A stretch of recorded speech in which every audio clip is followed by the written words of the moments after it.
নবী বলেন লা তাজুলু কদামা ইবনি আদম ইয়াউমাল কিয়ামাতি হাত্তা ইউসআলা আন আরবা। চার প্রশ্নের জবাব না দিয়া ময়দানে মাশার থেকে একটা কদম সামনে বাড়ানো যাবে। কথা কয় বোঝে না? সামনে বাড়ানো যাবে। কিয়ামতের মাঠের মাটির ভিতরে চুম্বক থাকবে, পা টেনে ধরে রাখবে, ইচ্ছা মতো চলে যেতে পারবা না। মন চাইলে করমজল, ইচ্ছা হইলে কুয়াকাটা, পা ভালো লাগলে কক্সবাজার, আরো ভালো লাগলে কোনো পার্কে, দেশে দেশে ঘোরাফেরা করবা। এই কারামতি কিয়ামতের ময়দানে চলবে না। পাকে টেনে ধরে রাখবে মাটিতে যতক্ষণ চার প্রশ্নের জবাব না দিতে পারবা। এক নম্বরে আন উমরিহি ফিমা আপনা, গোটা জীবনের হিসাব দেওয়া লাগবে, তার ভিতরে আজকের টাইমের হিসাবও দেওয়া লাগবে। চানাচুর বাদাম খাওয়ার জন্য এ জায়গা আসো নাই, বসে বসে ফুটফুট করে চানাচুর বাদাম খান, এটা মজলিসের চরম একটা বেয়াদবি। আমার বাড়ি গোপালগঞ্জ, আপনাকে বাড়ি বাগেরহাট। অবশ্যই বাগেরহাট হিসেবে আপনারা সবাই বাড়িওয়ালা আর আমি মেহমান। আরবি ফার্সিতে বাড়িওয়ালারে কয় মেজবান, আর যারা আসে তাদেরকে বলে মেহমান। আপনারা সবাই মেজবান, আমি মেহমান। আমারে মাইক দিয়ে বক বক করতে লাগাই দিয়ে আপনারা খাচ্ছেন। আপনাকে মতো অসামাজিক নাই। আমারে খাওয়াবেন, তারপরে আপনারা খাবেন। আপনারা খাচ্ছেন আর আমি গেজাতি তালে আছি। যদি খাইতেই হয় তাহলে বাদাম আমারও দেন, সবাই মিলে খাইয়ে দিয়ে একবারে শুরু করি। এটা আদবের খেলাফ, হবে না। জবাব এই টাইমের দেওয়া লাগবে, আজকের টাইমের জবাব দেওয়া লাগবে। গোটা জিন্দগির হিসাবের ভিতরে এটাও একটা হিসাব আসবে। দুই নম্বরে আনসাবাবিহি ফিমা আবলা, ও যুবক তোমার যৌবনকালটা কিভাবে কাটাইলে বলে যাও। অবশ্যই শুনেছেন যৌবনকালের হিসাব দেওয়া লাগবে কি লাগবে না। তিন নম্বরে আন মালিহি মিন আইনা ইকতাসাবা ফিমা আনফাকা, মাল কোত্থেকে কামাই করেছো, কোথায় খরচ করেছো বলে যাও। ঢাকায় আসলে তুমি খালি হাতে, 10 বছর পরে তুমি শিল্পপতি, কোটিপতি, রাষ্ট্রপতি, ভগ্নিপতি, এতপতি হইলা কিভাবে টাকার হিসাব দিয়ে যাও। কামাই করছো হালাল ভাবে, খরচ করো হারাম ভাবে। কামাই করছো হালাল ভাবে, খরচ করো হারাম ভাবে, এটাও তোমার অন্যায়। ঘুষ খাইয়া সুদ খাইয়া টাকা কামাই করে তাই দিয়ে আবার কাবা ঘরের গিলাফ কিনে দিছো, এটা তার চেয়ে বড় অন্যায়। কতক্ষণ আকাম কুকাম করে টাকা কামাই করে লাস্টে আল্লাহরে বলদ পাইয়া চলে গেছে হজে। আল্লাহ হজে আছি, আল্লাহ কাই সুসু তোর মতো এই হারাম টাকা নিয়ে কিনা হজে আসতে কইছে গাদা কোথাকার। পুরো হজ এলাকা গন্ধ হয়ে গেছে তোর টাকায়। কামাই করছো হারাম ভাবে, খরচ করো ভালো জায়গা, এটাও অন্যায়। আবার রক্ত পানি করে কামাই করে সেই টাকা দিয়ে বেরাকের কিস্তি দাও। কামাই করছো ভ্যান রিক্সা চালাইয়া হালাল ভাবে, আবার সেই টাকা দিয়ে বেরাকের কিস্তি দাও, এটাও অন্যায় করেছো, জবাব দিয়ে যাও। 4 নম্বরে মাজা আমিলা বিমা আলিমা, এতক্ষণ পর্যন্ত যা শুনেছো উলামায়ে কিরামের কাছ থেকে এইটা আমল করছো কতটুকু বলে যাও। এই 4 প্রশ্নের জবাব না দিয়ে যাওয়া যাবে না। কাজে আমারও সময়টাকে কাজে লাগাইতে হবে, আপনাদেরও সময় কাজে লাগাইতে হবে। একটা কথা এদিক সেদিক হইতে দেবেন না। অবশেষে মুরব্বী হুজুর এসে ইনশাআল্লাহ দোয়া করবে যদি আসতে পারে। প্রস্তুত আছেন তো ইনশাআল্লাহ? আল্লাহ সবাইরে তৌফিক দান করে, বলেন আমিন। আমাদের হিদায়াতের জন্য জাগতিক কোনো সংবিধানের দরকার নাই। আমাদের সংবিধান আসছে কোত্থেকে? সবাই বলবেন না কোত্থেকে? আসমান থেকে, আল্লাহর থেকে। সংবিধানদাতা কে? আল্লাহ। কাইনিল হুকমু ইল্লা লিল্লাহ, এ জগতের মালিক আমি আল্লাহ। কুলিল্লাহুম্মা মালিকাল মুলক, বলো এ জগতের মালিক কে? তুতিল মুলকা মান তাশা, তুমি আল্লাহ যাকে খুশি জগতের কিছুক্ষণের জন্য আঞ্চলিক একটু জিম্মাদারি দিয়ে মালিক বানায় দাও। কেউরে 1 কাঠার, কেউকে 1 বিঘের, কেউরে 10 বিঘের, কেউরে 100 বিঘের, কেউরে 1000 বিঘের, কেউরে ওয়ার্ল্ডের, কেউরে ইউনিয়নের, কেউরে থানার, কেউরে সিটের, কেউরে দেশের, এভাবে ভাগ করে, কেউরে উপমহাদেশের, কেউরে মহাদেশের। এমন করে করে তুমি আল্লাহ জিম্মাদারি দাও। ওয়াতানজিউল মুলকা মিম্মান তাশা, আবার যে কোনো সময় তুমি আল্লাহ কেড়ে নিয়ে যেতে পারো। সম্পদও নিতে পারে, সন্তানও নিতে পারে, ক্ষমতা নেওয়ার ক্ষমতা আল্লাহ পাকের আছে না নাই? হাজারো হাজার প্রমাণ করেছে আল্লাহ পাক। রাজাদির রাজকে আল্লাহ পাক চুবাইয়া পানির মধ্যে শেষ করেছে, মশা দিয়ে ধ্বংস করেছে। কিসসা সবাই জানেন। কতক্ষণ সাদ্দাতকে তার জান্নাতের গেটে আল্লাহ পাক শোয়াই দিছে, এরকম বহুজনকে মারছে। আল্লাহ, এ জগৎ তোমার হুকুমত চলবে, তোমার সংবিধান চলবে। আল্লাহর রাব্বুল আলামিন সংবিধান পাবো কোন জায়গায়? আল্লাহ কয় শাহরুর রমাদান আল্লাযী উনজিলা ফীহিল কুরআন, রমজান মাসে আমি কোরআন নাজিল করেছি, ওইটাই হলো সংবিধান বই। হুদাল লিন্নাসি ওয়া বাইয়িনাতিম মিনাল হুদা ওয়াল ফুরকান, এ কোরআন হলো মানব জাতির পথ প্রদর্শক। আমার দিক এ ভাই, কোরআন হলো মানব জাতির, আর একদিক খেয়াল করছেন বিধায় জবাব দিতে পারলেন না। কোরআন হলো মানব জাতির রাহবার পথ প্রদর্শক। কথা বলেন। আমাদের সংবিধান বইয়ের নাম কি? আল কোরআন। জোরে বলেন কি? কোন মানব রচিত সংবিধান মুসলিম জিন্দেগিতে আমরা গ্রহণ করতে রাজি? আমাদের সংবিধান দাতা আছে আল্লাহ পাক রব্বুল আলামিন, একটু কম রাখে নাই, কোন জায়গা ফাঁক রাখে নাই যে সেই জায়গা আঙ্গুল ঢুকবা। আমাদের সংবিধানের কোন জায়গায় একটু বাড়তি নাই যে ওইটুক বেড়ে গেছে কাইটে খাটো করব, এরকম আছে নাকি? কথা বলেন।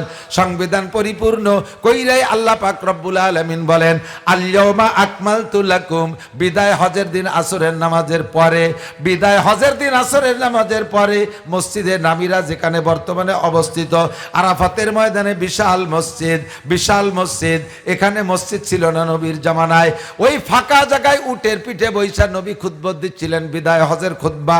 নবীও জানেন না যে হজটা হুজুরের বিদায় হজ, এরপরে আর নবী হজ করতে পারেন নাই। ওই হজের বক্তব্যের ভিতরে সাহাবায়ে কিরাম বুঝতেছিলেন, আরে অন্য দিনের বয়ানও শুনেছি, আজকের বয়ানের ভিতরে পার্থক্য আছে।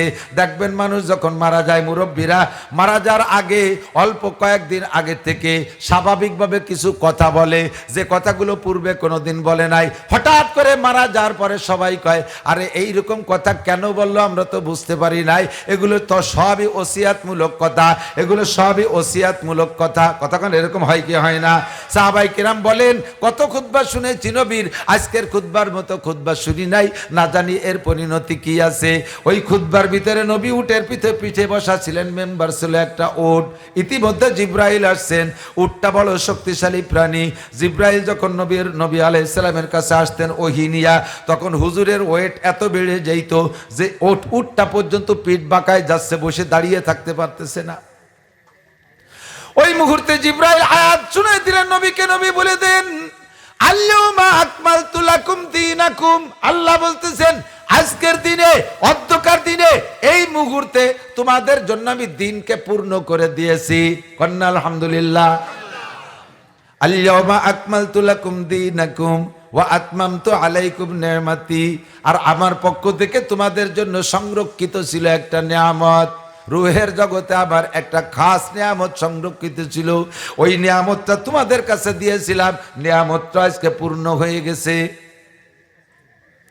ওয়া রাদিতু লাকুমুল ইসলাম দীনা, দুনিয়ায় বহুত ধর্ম প্রচার হচ্ছে, একটা ধর্ম আমার কাছে গ্রহণযোগ্য না, একমাত্র আমি তোমাদের ইসলাম ধর্মের উপরে সন্তুষ্ট। জোরে কোন সুবহানাল্লাহ। আমাদের ইসলাম ধর্মের উপরে আল্লাহ পাক সন্তুষ্টির ঘোষণা দিয়ে দিলেন। আল্লাহ বললেন ধর্ম বলতে একমাত্র ইসলাম, ইন্নাদ দীনা ইনদাল্লাহিল ইসলাম। ও ভাই, ধর্ম বলতে একমাত্র, জোর হলো না, আরো জোরে, ইসলাম ছাড়া অন্য কোন ধর্ম চলবে, অন্য কোন ধর্ম। অনেকে আছে আইসে কয়, হুজুর আল্লাহরই তো সৃষ্টি, হিন্দু বুদ্ধ খ্রিস্টান, আল্লাহ যদি চাইতেন তাকে হিদায়াত দিয়ে দিতে পারতেন না? ওটাও আল্লাহর মনোনীত জায়গা, ওরা যা করতেছে আল্লাহ একেবারে খালি হাতে ফিরে দেবে না। এই পূজা পাঠে আল্লাহ একটা কিছু দেবেই। তুমি এখনো মুসলমান হতে পারো নাই, দুদু তাড়াতাড়ি কলেমা পড়ো, বাঁচতে চাও তো। লা ইলাহা ইল্লাল্লাহ মুহাম্মাদুর রাসূলুল্লাহ, ইসলাম ছাড়া আর কোন ধর্ম চলবে? আল্লাহ পাক আমাদের ধর্মের পর সন্তুষ্ট ঘোষণা দিয়েছেন, বলছেন পরিপূর্ণ। আমাদের পরিপূর্ণ ধর্মের নাম কি? আমি একজন হিন্দুরে কইলাম, এই শোন মুসাইদিক, আমার সাথে ভালো সম্পর্ক আছে, আমরা মুসলমানদের সব জায়গায় ইসলাম, যার কারণে আল্লাহ আমাদেরকে বলছে উদকুলু বিসিলমি কাফা, ইসলামের মধ্যে পূর্ণ ঢোকো। আমাদের সব জায়গায় ইসলাম আছে। শুনবি, দেখ আমরা পায়খানায় যাই, সে জায়গা আমাকে ইসলাম আছে, আছে না? ঢোকার সময় কোন পাও আগে? ডান পাও বলে। বেরোনোর সময় বাইরে থাকতে দোয়া আছে না নাই? আল্লাহুম্মা বিসমিকা আমুতু ওয়া আহইয়া। কি দোয়া? আল্লাহুম্মা ইন্নী আউযু বিকা মিনাল খুবুসি ওয়াল খাবায়েস। পায়খানার মধ্যে গেলে শয়তানে অনেক প্রকার প্ররোচনা দেয়, এই জন্য বাইরে থেকে খবিশ শয়তানের কাছ থেকে আল্লাহ খবিশ শয়তানের হাত থেকে আল্লাহর কাছে পানা চেয়ে তারপরে ঢুকতে হয়, যাতে বাথরুমের ভিতরে যে শয়তানি করতে না পারে। এরপরে বাথরুমে ঢোকার মধ্যে ইবাদত, বাম পায়ে ঢুকছে একটা সুন্নতের আমল হবে, 100 শহীদের সওয়াব পেয়ে যেতে পারেন। এবার বাথরুমে ঢুইকা পরিমাণ মতো কাপড় খোলা, এটাও ইসলাম। ফাঁকা জায়গা বাথরুমের ভিতরে ঘেরাও করা জায়গা, কেউ দেখতেছে না সুন্দর পাকা পায়খানা, চতুর্দিক দিয়ে ঘেরাও করা আছে। এর কারণে লুঙ্গিটা খুলে উপরে আড়ের সাথে বাঁধাই ধুইয়া একটা বিড়ি ধরায় অন্যাসে ছানা বান্ধে বসে যাবা। বিড়ির ধুমু আর পায়খানার ধুমু একসাথে সুস্থি থাকবা, এটা সুন্নাত নাকি? যতটুক দরকার ততটুক খুলতে হবে, সবটুক খোলার দরকার নাই। পুরো খুললেও গুনাহ নাই, তবে ওর ভিতরে খেয়াল রাখতে হবে। আল্লাহ পাক আমারে দেখতেছে, এমন একটা লজ্জা নিয়ে প্রয়োজন পরিমাণ খুইলা এবার বাম পায়ের উপরে ভর দিয়ে বসলে পায়খানা ক্লিয়ার হয়, এটা আর একটা মুস্তাহাব। এই কতগুলো ইবাদতের মধ্যে জরুরত সারবেন, ঢিলা ব্যবহার করবেন। গরমকালে পুরুষরা একরকম, শীতকালে আর একরকম। গরমকালে পুরুষের শরীর ঢিলা ঢালা থাকে, 3টা ঢিলার, প্রথমটা সামনের থেকে পিছনের দিক, দ্বিতীয়টা পিছন থেকে সামনের দিক, তৃতীয়টা সামনের থেকে পিছনের দিক। শীতকালে শরীর ক্লোজ হয়ে আসে, যার কারণে প্রথমটা পিছন থেকে সামনের দিক, দ্বিতীয়টা সামনের থেকে পিছনের দিক, তৃতীয়টা আবার পিছনের থেকে সামনের দিক। নারীরা 12 মাস কাল প্রথমটা সামনের থেকে পিছনের দিক, এরপরে আগাগোড়া করে এভাবে 3টা ঢিলা। প্রয়োজন পরিমাণ পানি ব্যবহার করবেন। এই পানিটা ব্যবহার করার পরে ওই খরচ করা পানি তো অল্প একটু পানি, ময়লা দিয়ে গোলাপোলা পানি শরীরের মাখায় গেছে, মনের মধ্যে একটু কেমন কেমন খুদবুদি করতে পারে। ওই পানির হাত থেকে বাঁচা বড় কঠিন, কারণ সকলেরই তো ওই অবস্থা একসময় প্রত্যেক দিন 2-1 হয়। এই পানির হাত থেকে বাঁচা বড় কঠিন, যার কারণে ওই পানিরে পাক ঘোষণা দেওয়া হয়েছে। ওই পানি কাপড়ে লাগলে সেই কাপড় দিয়ে নামাজ পড়া যাবে। তবে এর ভিতরে একটা তাকওয়া পরহেজগারি হলো, এটা হলো বেশি তাসাউফি, বেশি পরহেজগারি। বাথরুমের মধ্যে একটা অতিরিক্ত কাপড় রাখবেন, ওই কাপড় দিয়ে নির্দিষ্ট স্ট্যান্ডার্ডে মুইসা পরিষ্কার করে তারপরে পরনের কাপড়টা ছেড়ে দেবেন বা টেনে উঠে পড়বেন। দেখবেন আপনার নামাজের মধ্যে খুশু একাগ্রতা বেশি হচ্ছে। আমার ইসলাম পায়খানার মধ্যে কতটুন দেখছেন?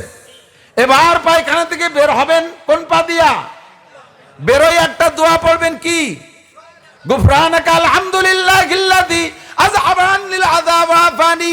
ক্ষমা চাই ওই আল্লাহর কাছে, যেই আল্লাহ পাক রব্বুল আলামিন আমার পেটের ভিতরে থেকে ক্ষতিকারক জিনিস বের করে দিয়া আমাকে প্রশান্তি দিয়েছেন। আরে চরম ক্ষুধার ভিতরে, এদিক চরম ক্ষুধার মধ্যে খানা খাইলে, চরম ক্ষুধায় খানা খাইলে যে তৃপ্তি পাওয়া যায়, কঠিনভাবে বাথরুম আসছে, বাথরুম করার কোনো জায়গা পাচ্ছে না, এইরকম বিপদ মুহূর্তে লুঙ্গি মুঙ্গি নষ্ট হয়ে যায় ভাব, এই সময় যদি পায়খানা করতে পারেন, ওই ক্ষুধা পেটে খাইলে যে মজা, তার চাইতে এই সময় আগে বেশি মজা, ঠিক না? গোপাল ভাড়ের গল্প শুনুন না, মাঝে মাঝে 2টা সালাদ দেওয়া লাগে। এই গোপাল ভাড় ছিল হিন্দুকে ভিতরে এক পাঙ্কু, আর আমাদের উলামায়ে কিরামদের ভিতরে ছিলেন, মুসলমানদের ভিতরে বাদশাহ আলমগীর রহমাতুল্লাহ আলাইহির সময় সম্ভবত ছিলেন মোল্লা জিয়ন রহমাতুল্লাহ আলাইহি। উনি এরকম কুশইটিয়া। এই দুইজনের চুটকি শুনলি নাড়ি ব্যথা হয়ে যায়। মোল্লা জিয়ন রহমাতুল্লাহ আলাইহি এদিক এদিক, সবাই তো মোল্লাকে মোল্লা জানে, আর ওই দেশে তো জান আফগানে সব মোল্লা, আফগানি হুজুররা সব কি মোল্লায় ভরে গেছে। আল্লাহর রহমত, মুসলমান আফগানি মোল্লাদেরকে আল্লাহ তাআলা ইসলামী শাসন ব্যবস্থার বদৌলতে কি বরকত দিয়েছে, আসুক পরে কই। তো মোল্লা জিয়ন রহমাতুল্লাহ আলাইহি, উনার সাথে এই মন্ত্রী এমপিদের মাঝে মাঝে তর্ক হয়, যার সাথে তর্ক হয় সে ওদিন এমন ঠগে মাইর খায়, আর তার সারা বছর ওদিন মোল্লার সাথে কথা কওয়া শক্ত হয় না। মাঝে মাঝে বাদশাহ নিজেও হারিয়ে যায়। তা আজকে বাদশাহ মোল্লারে হারাবে বিদায় সব মন্ত্রীদেরকে গোপনে কয়ে দিয়েছে, এমপি মন্ত্রীদেরকে, আগামীকাল সবাই একটা ডিম নিয়ে আসবা জুত করে। মোল্লা আসে আবার সবাই পিছু নিয়ে আবার কিতাব লেখে। কওমি মাদ্রাসার সবচাইতে উসুলের সবচেয়ে শ্রেষ্ঠ ভালো কিতাবের ভিতরে অন্যতম নুরুল আনোয়ার, এই কিতাবটা লেখছে ওই মোল্লা মন্ত্রী থাকা অবস্থায়। এটা আমাদের কওমি মাদ্রাসায় পড়া হয় শরহে বেকায়ের জামাতে, বহুত জরুরি কিতাব। ওই কিতাব লেখে, এই জন্য লিখতে লিখতে সংসদে আসতে দেরি হয়ে যায়। তো মোল্লারে এই দিক তাকায় আগে একদিন জিজ্ঞেস করছে, বলো তো মোল্লা, পাকা পাকা কথা বলো, বলো তো মোল্লা আমার পুকুরি কয় গিলাস পানি আছে? মন্ত্রীরা লড়াই তো বুদ্ধি হচ্ছে, খেলা হবে আজকে। মোল্লা খালি ডেলি ঠগায়, আজকে পানি মাইপি না করলি এবার ঢুয়োটা মানি নেব না। এখন মোল্লা খানিক জিম ধরে বলতে, স্যার গিলাসটা কটটুক, কয় গিলাস পানি আছে? গিলাস কত প্রকার গিলাস না, তাকে গিলাসের সাইজ না করলে আমি কিভাবে মাপবো? এখন ওইসব বাদ দেন, কয় গিলাস আছে তাই গন। কয় না স্যার, গিলাসের সাইজ না করলে আমি কিভাবে মাপবো? যদি গিলাসটা আপনার পুকুরের সমান হয় তাহলে এক গিলাস। এখন অন্য মন্ত্রীরা টিপাটি হতো, তয় ধ্যানও গেল না, শুরু হচ্ছে যাই দিয়ে। গিলাস যদি পুকুরের অর্ধেক হয় তাহলে 2 গিলাস, গিলাস যদি পুকুরের 4 ভাগের 1 ভাগ হয় তাহলে 4 গিলাস। আজও ঠেয়াতে পারে নাই মোল্লারে, কাজে নিয়ে মোল্লার সাথে পারার কায়দা নাই। মন্ত্রী এমপিকে কানে কানে কইছে কালকে একটা ডিম নিয়ে আসবা, আইনে সবাই চেয়ারে কায়দা হয়ে বসবা, ফাঁসার তলে থিয়ে বসবে। মোল্লা তো সবাই পিছিয়ে আসে, আমি রাগারাগি করিয়া বলবো যে সবাই ডিম পাড়াও। মোল্লার তো জানে না, মোল্লা আনতে পারবে না, সবাই ফাঁসার তলে ডিম দেখাবা, মোল্লা দেখাতে পারবে না, হারিয়ে যাবে। এই ছাড়া আর মোল্লারে ঠকানোর কোনো কায়দা নেই। সবাই ডিম একটা নিয়ে আইসে, মোল্লা তা জানে না, সবাই আগে আগে এসে বসে ফাঁসার তলে থিয়ে বসে রয়েছে, একটু কায়দা টিপে টাপে ডিম তো ভেঙে যাওয়ার বইতে কায়দার। এর মধ্যে মোল্লা আইসে পিছনে, বাদশা রাইয়ে গেছে, মানে কৃত্রিম সাজানি নাটক তো। আপনারা মোল্লারা এরকম খালি পিছে পড়েন, মুরগির মতো পিছনে টানেন, আপনারা আপনাকে দিয়ে দেশ চালাবো কি করে? সবাই মুরগির মতো ডিম পাড়েন। সবাই কায়তো ভাষাতে সব এমপি মন্ত্রী ডিম দেখাইছেন, মোল্লার তো ডিম নাই। মোল্লা বোকার মতো দাঁড়াইছে, পারেন পারেন ডিম পারেন। মোল্লা ডেলি ডেলি পাকা পাকা কথা কন, আর মোল্লা ডিম ডাম না পারি কুক কুক, তার মানে ডিম দেখান। স্যার এতগুলো মুরগি একটা মোরগ না থাকলে ডিম তো পাওয়া যাবে না, আমি মোরগ। ওই যে মোল্লা বিলাত ফড়াই নিয়ে মোল্লা না, আল্লাহু আকবার। আরে মিয়া আপনারা গালাগালি কাজাকাজি করেন, আমরা মোল্লারা কাজাই না পারি নে বলে কাজাই নে নাকি? বহুত গালি জানি, আপনারা খালি বাগেরহাটের গালি জানেন, আমি জানি সারা বাংলাদেশের গালি। বাংলাদেশ ঘুরিয়ে জানি, গালাগালি করি না, কাজাই না। আল্লাহ আমাদের জবান কন্ট্রোল করে ফেলাইছে, বাকি জানি না তা না। আমরা সাইদে সুইদে বোকা সাজি, অত বোকা না যত বোকা মনে হচ্ছে। ওই রকম মোল্লার মতো বহুত পাকা মোল্লা দেশে আছে। এবার গোপাল ভাঁড় ওর সাথে বাচ্চার রাগারাগি বাচ্চে। গোপাল ভাঁড়ের রাগ করে, তুই জীবনে কোনোদিন আমার সামনে মুখ দেখাবি না, বদমাইশ কোথাকার। মুখ দেখাতে নিষেধ হচ্ছে। পরের দিন সংসদে আইসে দেয় যে গোপাল ভাঁড় উবুর হয়ে শুয়ে রয়েছে, ভাষায় কাপড় নাই। রাজা কে কে? কয় স্যার আমি গোপাল। এই অবস্থা কেন? গতকাল বললেন না মুখ দেখাতে নিষেধ, ওই জন্য ভাষা দেখাচ্ছি।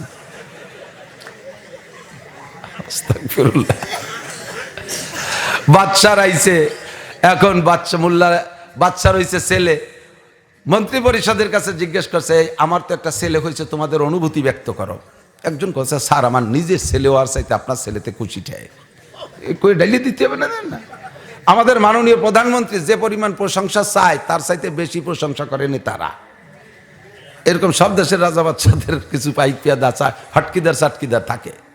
স্যার আমার নিজের ছেলে হলে আর কি খুশি হতাম, তার চেয়ে বেশি খুশি হয়েছে আপনার ছেলে। এভাবে যার যা কায়দা আছেন। গোপালটা জিজ্ঞেস করে, গোপাল আমার ছেলে হয়েছে, তোমার কেমন লাগে? তা তো বললেন না। কয় স্যার পায়খানা করার মতো লাগে। পায়খানা সবাই দেশে আইসে বাচ্চা একটু লজ্জাই পাইছে যে আমার ছেলে হলি ওর পায়খানা আসার মতো লাগে। কয় কি খুব রেগে গেছে। তো রাগটা আপাতত সংবরণ করিয়া কয়েকদিন পর বাচ্চারে নিয়ে গোপাল ভাঁড়ের একটা নৌকো সফর পেচ্ছে। তো যাইতেছে নৌকোর মধ্যে বসে, যাইতে যাইতে কদ্দূর যাইয়ে বাচ্চারা আইসে পায়খানা।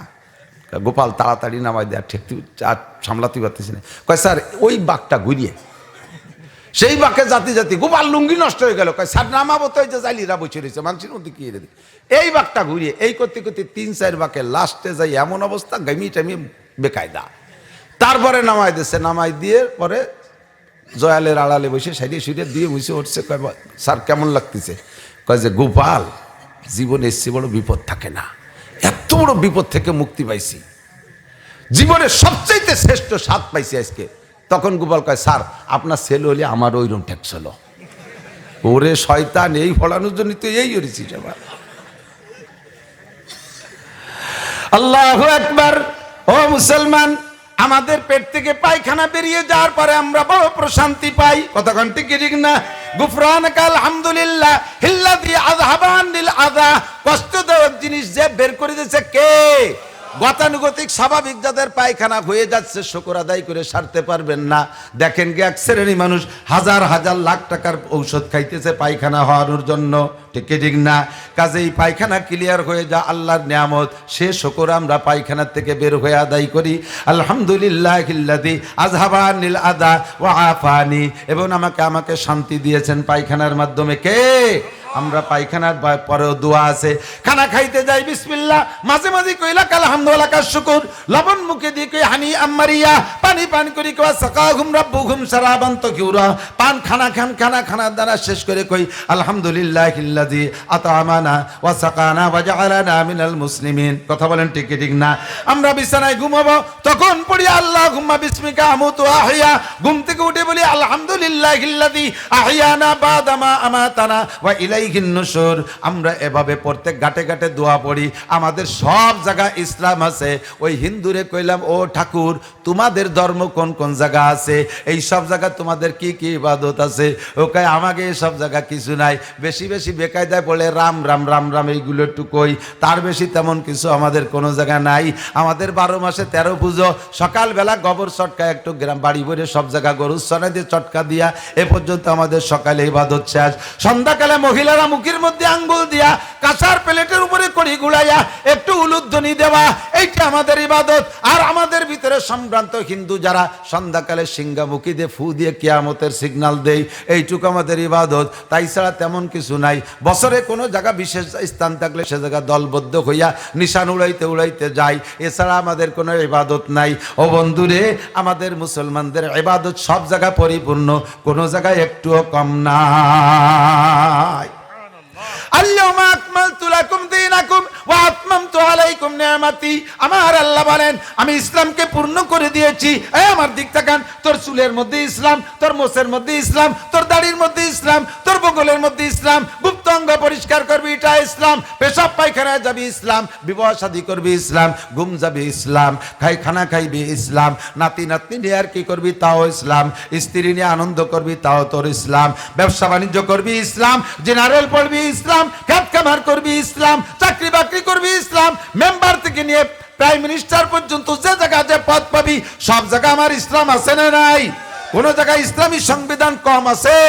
দুনিয়ার কোন মানব রচিত সংবিধানের প্রয়োজন আমাদের নাই। আমাদের পরিপূর্ণ ইসলাম। আল-ইয়াওমা আকমালতু লাকুম দীনাকুম ওয়া আতমামতু আলাইকুম নি'মাতি ওয়া রাদিতু লাকুমুল ইসলাম দীনা। আমার নবী বলেন, হে উম্মত শুনে নাও, তারাকতু ফীকুম আমরাইন, তোমাদের জন্য দুইটা জিনিস রেখে গেলাম। জোর হলো না? কয়টা? মস্ক করেন কয়টা? এই দুইটা জিনিস রেখে গেলাম। লান তাদিল্লু, উলামায়ে কিরাম জানেন লানে তাকিদ, নবী তাকিদ বা লান, এর দ্বারা ভবিষ্যতের স্থায়ী নফি করা হয়।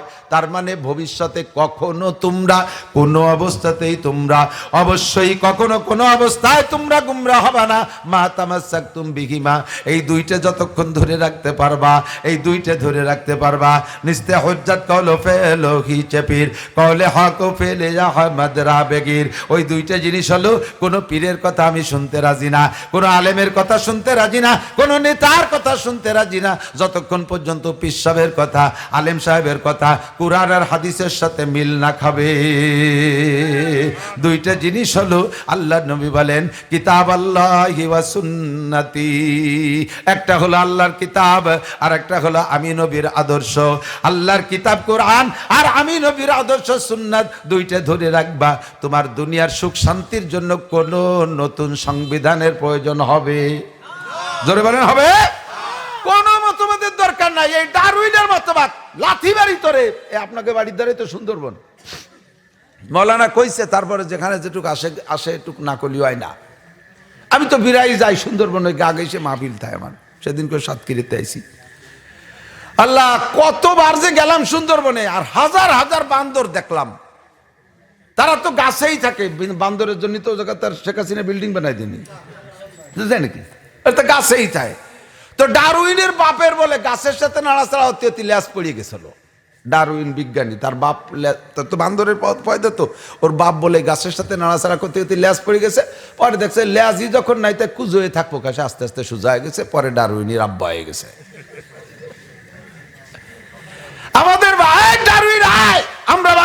মানুষ। আমাদের বাগেরহাট জেলার ভিতরে সুন্দরবন দেখায় দেবো কত বান্দর আছে, একটা বান্দরও গাছের সাথে ডলা লেগে ল্যাস পড়লো না। তোর বাপের ল্যাস পড়লো কে? হবিস্কু থাকার এই মতবাদ এই দেশে বাস্তবায়ন করার জন্য আদা জল খাইয়ে নামে, ওগুলোর ওই ডারউইনি দেশে ফাটাই দেওয়ার দরকার, ঠিক না? ওগুলো বাংলাদেশে জায়গা পাওয়া উচিত, ওদের বাংলাদেশে জায়গা দেওয়া উচিত না। আমাদের ব্যাকগ্রাউন্ড অনেক ভালো, ওর ব্যাকগ্রাউন্ড খারাপ বান্দর, এই জন্য সবাইরে বান্দর বানানোর চেষ্টা করে। আমরা বুঝি আমাদের ব্যাকগ্রাউন্ড অনেক ভালো, আমাদের পূর্বপুরুষের নাম আদম আলাইহিস সালাতু ওয়াস সালাম, ঠিক না? জলিলুল কদর নবী, ফেরেশতারা যার কাছে হার মেনেছে এমন একজন নবীর থেকে আমাদের জন্ম শুরু হয়েছে। বলেন আলহামদুলিল্লাহ, আল্লাহু আকবার। তারাকতু ফীকুম আমরাইন লান তাদিল্লু মা তামাসসাকতুম বিহিমা। কষ্ট হচ্ছে আপনাদের? কিতাব আল্লাহি ওয়া সুন্নতি। এক নম্বরে আল্লাহর কোরআন আমাদের সংবিধান বই, দুই নম্বরে নবী পাকের হাদিস। একদল আছে এবার শুধু কোরআনের স্লোগান দেয়, মনে রাখবেন, একদল আছে শুধু কোরআনের স্লোগান দেয়।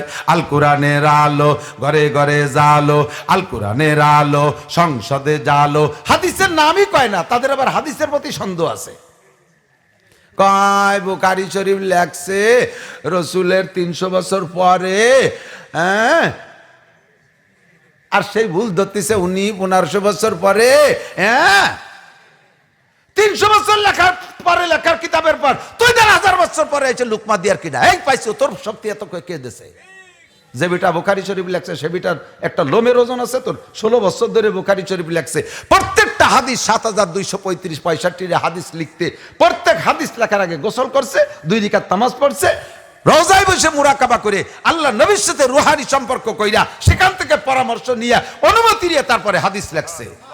তুই আর কি কসু বুঝবি? বাড়ি তার বুখারা, রাশিয়ার বুখারা, সেখান থেকে ইরাকে গেছে 3000 মাইল পথ পায়ে হেঁটে। খবর পাইছে যে এক লোকের কাছে একখান হাদিস আছে, সহিহ হাদিস আছে, এই খবর শুনিয়ে গেছে, পায়ে হেঁটে 3000 মাইল পথ যাইয়া ওই লোকরে খুঁজে পাইছে। পেয়ে বলছে, ভাই আনতা ফুলান, আমি যে ঠিকানায় আসছি আপনি কি সেই লোক? বলে হ্যাঁ আমি সেই লোক। আপনার কাছে সহিহ হাদিস আছে শুনছি কতগুলো, হুজুরের কতগুলো হাদিস আছে শুনছি, 100 হাদিস আছে? হ্যাঁ আছে আছে। তা আমার হাদিসগুলো একটু বলবেন? অবশ্যই বলবো, এটা কৃপণতার বিষয় না। মান কাতা মাইলমান, হাদিসে আছে যে ব্যক্তি এলেম জানিয়ে গোপন করে আল্লাহ পাক তার জিহ্বা কেটে দেবে, তার জিহ্বে তার মুখের আগুনের লাগাম পরায় দেবে। কাজে হাদিস লুকানো যাবে না। বলবো তো একটু দাঁড়ান, আমার এই ঘোড়াটা ছুটে গেছে, পাগলামি করতেছে, ওর একটু ধরিয়ে নেই। ইমাম বুখারী দাঁড়াইছে, ওই লোকটা ঘোড়া ধরার জন্য পদ্ধতি আছে, এক মুঠ ঘাস নিয়ে ঘোড়ারে দেখাইছে, ও ঘোড়া এই যে ঘাস খাওয়া বাড়ি, দৌড়ে দৌড়িয়ে উড়িস না। ঘোড়াটা ঘাস দেখে কাছে আইছে, গলায় রশি দিয়ে গাছের সাথে বান্ধিতে ঘাস মুঠ দড়ি সরাই থইছে। ইমাম বুখারী চোখের সামনে দেখে কয়, আসি আসসালামু আলাইকুম। হাদিস নেবেন না? আপনার জন্য আমি এত তাড়াতাড়ি ঘোড়া ধরলাম, হাদিস নেবেন না? কয় না না, তোর মতো দোকাবাজের কাছ থেকে হাদিস নেবো না। এই ঘোড়ারে একটু পরে এই ঘাস খাওয়াবি, সেই ঘোড়া ধরতে যায় তার সাথে প্রতারণা করলি, তার ঘাস মুঠ দিলি না খাইতে। তুই যদি একটা চতুষ্পদ প্রাণীর সাথে প্রতারণা করতে পারিস, তাহলে আল্লাহ রসুলের দিনের সাথে হাদিসের সাথে প্রতারণা করবি না, তার কি গ্যারান্টি আছে? কাজে আমি প্রতারকের কাছ থেকে হাদিস নেব না। আবার সেই 3000 মাইল পথ ফিরে পায়ে হেঁটে চলে গেছে, হাদিস নেইনি। আর সেই লোকের লেখা হাদিসের উপরে হাদিস কানা পাইছো, হাদিস। আল্লাহকে বিশ্বাস করা যেমন ফরজ, কোরআনকে বিশ্বাস করা যেমন ফরজ, ইমানের জন্য নবীকে বিশ্বাস করা ফরজ, ইমানের জন্য নবীর সহিহ হাদিসকে বিশ্বাস করা ফরজ। কারণ হাদিসকে বিশ্বাস করার জন্য আল্লাহর হুকুম। আল্লাহ কি বলেছেন? মা ইয়ান্তিকু আনিল হাওয়া ইন হুয়া ইল্লা ওয়াহয়ুহা। মোহাম্মদ হারগেজ না গুপ্তে, তা না গুপ্তে জিব্রাইল, জিব্রাইল হারগেজ না গুপ্তে, তা না গুপ্তে রব জলিল। মোহাম্মদুর রাসূলুল্লাহ ততক্ষণ মুখ খোলেন না যতক্ষণ জিব্রাইল শিখায় না দেয়, আর জিব্রাইল অতক্ষণ নবীর কাছে কিছু বলেন না যতক্ষণ আর সে আজিবের মালিক তারে শিখায় না দেয়। কথা বলেন ঠিক কি ঠিক না? আল্লাহ পাক এবার বলেন, মা তাকুমুর রাসূলু ফাকুজুহু ওয়া মা নাহাকুম আনহু ফান্তাহু। ফরজ হোক আর ওয়াজিব হোক আর সুন্নাত হোক, আমার নবী যেটা তোমারে করতে বলে ওইটা করো, যেটা ছাড়তে বলে সেইটা ছাইড়া দাও। কাজেই আমাদের সংবিধান বই হলো কোরআন আর হাদিস, দুইটা। কথা কন, শুধু আল কোরআন বললে হবে না। আর এক দল আছে আহলে হাদিস দাবি করে, কোরআন নিয়ে কোনো গবেষণা নাই, খালি হাদিস নিয়েই তাদের ব্যস্ততা।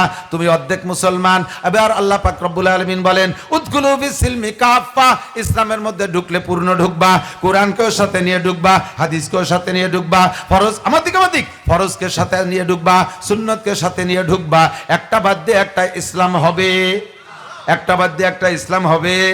কাজে আমাদের সংবিধানের নাম কোরআন এবং হাদিস, কিচ্ছু বাকি নাই, পরিপূর্ণ আছে। এবার এই সংবিধান বইয়ের ভিতরে যে বিষয়টা বেশি ইম্পর্টেন্ট আল্লাহ পাক ওই বিষয়টা আলোচনা বেশি করছে। এটা খুব জরুরি, খুব জরুরি। যে বিষয়টা যত ইম্পর্টেন্ট ওই বিষয়টা বেশি আলোচনার মধ্যে আসে, ঠিক কিনা? 30 পারা কোরআন শরীফের সবটা আমার বিশ্বাসের জন্য ফরজ। একটা আয়াতকে ভালো করে মনে রাখবেন। আল্লাহ নবী বলেন, মা মানা বিল কুরআনে মান ইস্তাহাল্লা মাহারিমাহু। কোরআনে 1 লক্ষ ধরে নেন, 1 লক্ষ হালালের কথা আসছে, 1 লক্ষ হালাল। 99,999টা হালালকে হালাল বলে বিশ্বাস করেন, মানেন, হালালকে হালাল বলে অর্জন করেন। 1 লক্ষ হারামের কথা আসছে, 99,999টা হারামকে বিশ্বাস করেন, বর্জন করেন, তার কাছেও যান না। মাত্র একটা হালালকে হারাম মনে করেন অথবা একটা হারামকে হালাল মনে করেন। আল্লাহ নবী বলেন, আল্লাহ পাক ধরে নেয় তুমি গোটা কোরআনকে অস্বীকার করেছো, তুমি পাক্কা কাফের, 1 সেকেন্ডও জান্নাতে যাইতে পারবা না। তাইতে তুমি নামাজ পড়ো, তাইতে তুমি হজ করো, রোজা রাখো, যাকাত দাও, কুরবানি করো, তুমি যত দিনের কাজ করো না কেন, 1000 মসজিদ বানাইছো, 500 মাদ্রাসা বানাইছো, 1 লক্ষ এতিম খাওয়াইছো, এরপরে পাগড়ি পরো, জুব্বা পরো, টুপি পরো, দাড়ি আছে, পর্দা আছে, সব কমপ্লিট। 99,999টা ওকে, কিন্তু একটা জায়গা তোমার একটু সন্দেহ আছে। আল্লাহ নবী বলেন তুমি পাক্কা কাফের, 1 সেকেন্ডও জান্নাতে যাইতে পারবা না। এবার কোরআনে কারিমের ভিতরে আল্লাহ পাক যে বিষয়গুলো ইম্পর্টেন্ট মনে করেছেন, ভেরি ভেরি ইম্পর্টেন্ট মনে করেছেন, ওইগুলোর আলোচনা বেশি আনছে। যার ভিতরে নাম্বার 1, 1 নম্বরে আসছে যেমন নামাজ। ধরে বলেন কতবার আলোচনা জানেন? অবশ্যই 82 বার। কতবার? আল্লাহ একবার বললেই তো চলতে, আকিমুস সালাত, নামাজ পড়ো। তোমরা পড়লে না পড়লে তাতে আল্লাহর কি আসে যায়? বিষয়টা ইম্পর্টেন্ট বিদায় আল্লাহ 82 বার বলেছেন নামাজ পড়ো। ও দোস্তরে, একটা নামাজের 82 আয়াতের একটা আয়াতকে অস্বীকার করলেই কাফের। আপনি নামাজ পড়েন না জীবন বইরে, স্লিপ করে পড়লেও পূর্ব দিক পড়েন, পশ্চিম দিক পড়েন না। ও দোস্ত, আপনি 82টা আয়াতকে অস্বীকার করার মতো, মুখে অস্বীকার না করলেও, আমলি অস্বীকার, মুখে অস্বীকার না করলেও প্র্যাকটিক্যালে অস্বীকার করতেছেন, নামাজ পড়েন না, তাহলে আপনি নিজেই বলেন মোমেন না কাফের। এই জন্য আমার নবী বলেন, আল ফারকু বাইনাল মুসলিমি ওয়াল কাফির তারকুস সালাতি ওয়া আদাইহা। কাফের আর মুসলমানের মধ্যে পার্থক্য হলো নামাজ পড়া আর না পড়া। বলেন, নামাজ পড়া আর, এটা হলো কাফের। আর এক জায়গা বসে 5 জন, রমেশ, রবেন, আব্দুর রহমান, আব্দুর রহিম, আব্দুল খালেক, 5 নামেই বসছেন। কয় নাম মুসলমান? আর 2 নাম রমেশ, পরেশ, এটা মুসলমান কি নাম? হিন্দু। 5 জন বসে বিকেলে গল্প করতেছে, আসরে আজান দিছে, ওর ভিতরে 2 জন উঠে চলে গেছে মন্দিরে, 3 জন উঠে চলে যাবে মসজিদে, নাকি 5 জন ধরেই মসজিদে? রমেশ আর পরেশ মসজিদে যাবে, কাফের মসজিদে যাবে না, সে মন্দিরে যাবে। মুসলমান মসজিদে যাবে। মুসলমান আর কাফের পার্থক্য নামাজ পড়া আর না পড়া। আপনি প্র্যাকটিক্যালি মুখে যদিও অস্বীকার না করেন, কিন্তু আপনি আমলি ভাবে অস্বীকার করতেছেন, নামাজ পড়েন না। আল্লাহ নবী বলেন, মা মানাবিল কুরআনে মান ইস্তাহাল্লা মাহারিমাহু। কোরআনের একটা হারামকে হালাল অথবা একটা হালালকে হারাম মনে করলে তুমি কাফের হয়ে যাইবা। একটা আয়াতের আমলকে অস্বীকার করলে তুমি কাফের হয়ে যাইবা। যদি মুখে বলে বলেন, আরে এই জামানায় হুজুর রাজা কয় অত বর্দা বাড়া যায় নাকি, বলেন হলে আছে না একদম, অত বর্দা দিন আছে নাকি, ইয়া খাওয়া যাবে না, ওয়া খাওয়া যাবে না, অত খুঁটা বাসার সময় আছে নাকি? তার মানে বেড়া কিনতে কয়টা টাকা আনি, অ্যাডামসেতে আনে, বিয়াডি ইরা না দিলি বাঁচব কি রে? হুজুররা তো লম্বা লম্বা বক্তব্য দিতে পারে, আবার টাকা তো পকেট মেরিয়ে নিয়ে যায়, আমাকে তো একটা টাকা দেয় না। কর সাথে সাথে আপনি কাফের, আপনার বউটা তালাক হয়ে গেছে। আখলিস দীনাকা ইয়াকফিকাল আমালুল কলিল। যা বলেন না বলেন হিসাব নিকেশ করে বলেন। কাজ ভুল করলেও দোস্ত জবানটারে একটু লক্ষ্য করে ব্যবহার করেন। কামাল আস্তেদার নাফসে ইনসা সাকুন তু খুদরা বা গুফতার না কেসমাকুন। মানুষের যোগ্যতা ফুটোই তোলে জবানে, কতক্ষণ ঠিক না? আমি মৌলানা নাসির, আমার মতো কত মৌলানা গোপালগঞ্জ পইড়া রইছে, কয়জন রে আপনারা চেনেন? আল্লাহ আমার একটু জবান দেশে, এর ওসিলা আমি আপনাদের কাছে পরিচিত। আবার এই জবান দিয়ে এমন কথা বলতে পারি যার দ্বারা 7 তবক মাটির নিচে চলে যাব। আমি জান্নাতের প্যাসেঞ্জার হব, তার জন্য আমার জবান লাগবে। জান্নাতের মধ্যে জমি কিনবো, এর জন্য আমার জবান লাগবে পড়ি লা ইলাহা ইল্লাল্লাহ মুহাম্মাদুর রাসূলুল্লাহ। আপনার নামে জান্নাতের জমি দলিল হয়ে গেছে, কোন সুবহানাল্লাহ। তাহলে জান্নাতি হইতে জবান লাগে। আবার সঙ্গে সঙ্গে যদি বলে বলেন ও আল্লাহ টাল্লাহ মানি না, বাস জান্নাতের জমি নাম কাইটা আপনার নাম হয়ে যাবে জাহান্নামের জমির মধ্যে দলিল। এই জবানই এপাশ ওপাশ সব পাশের গুরু। কাজেই কথা বলতে গেলে বুঝে শুনে বলবেন, আকলিস দীনাকা ইয়াকফিকাল আমালুল কলিল, তোমার ঈমান রে খাঁটি করো, অল্প আমলই নাজাতের জন্য যথেষ্ট হইবে। আমি কি বুঝতে পারছি? একটু বোঝা গেছে? আরে ঈমান বেরোয় যাওয়ার জন্য কয় যে এত কিছু থাকতে পারি, একটু কথা ঈমান চলে যায়। বুঝে নেন আপনি। ওই যে পোলাপান হয়নি দেনকে বেলুন কিনছে, বেলুন হয়েছে না, গোল গোল বেলুন। একটা বেলুনের যে ধারণ ক্ষমতা আছে, একটু হাওয়া দিলে সে ধরে রাখতে পারে, আর পরিপূর্ণ হাওয়া দিলে সে ফুলে পুরো গোল হয়। যতক্ষণ হাওয়া কম থাকে ততক্ষণ বেলুনের মুখের কাছে চিমটি থাকে, চিপা থাকে। পুরো ফুলে গেলে কোনো জায়গায় ফাঁক থাকে না, গোল হয়ে যায়। এবার তার চেয়ে বেশি দিলেই বাস্ট হয়ে যায়। তো পরিপূর্ণ হাওয়া দিয়ে বেলুনডারে পুরো ফুলোই রাখা লাগে। এর নাম হলো উৎকুলু ফি সিলমি কাফা। পূর্ণ ইসলাম ঠিক করো, বেলুনডারে পুরো ফুলাইছেন পুরো। এখন এই বেলুনের পুরো হাওয়া ধরে রাখতে বেলুনের সারাগা ভালো থাকতে হবে না? বোঝেন এই কথা? পুরো হাওয়া ভিতরে ধরে রাখতে সারাগা ভালো থাকতে হবে না? সারাগা ভালো থাকলেই তো বেলুনটার হাওয়া থাকবে। এবার সারাগা ভালো থাকলে সারা বেলুনের হাওয়া পুরো থাকবে। পুরো হাওয়া বেরোয় যাওয়ার জন্য কি সারাগা ছিঁড়া লাগবে? হ্যাঁ, এক জায়গায় সুই দিয়ে ফুটো হয়ে দিলে হুশ করে সব বার হয়ে যাবে না? এখন সারা বেলুনে যদি দেখো দেখো বাতাস, ও যে জায়গায় যারটুক ফুট হয়েছে অটুক বাতাস মোটে বেরিয়ে, বাবা কি হাওয়া থাকবো? আমরা তো সারাগা ভালো রয়েছি। কোনটা হাজারো মিছিল দিলে কি বাতাস ধরে রাখতে পারবে? যেটুক ফুটো হয়েছে ওই জায়গায় দিয়ে পুরো হাওয়া বের হয়ে যাবে না? আপনার ইসলামের সব বডি ভালো আছে, এক জায়গায় দিয়ে ফুটো হয়ে গেছে, ওই জায়গায় দিয়ে ঈমান বার হয়ে চলে গেছে, হাওয়া সব ওই জায়গাতে বের হয়ে চলে গেছে। এই জন্য আকলিস দীনাকা ইয়াকফিকাল আমালুল কলিল, তোমার ঈমানকে খাঁটি করো, অল্প আমলই নাজাতের জন্য যথেষ্ট হইবে।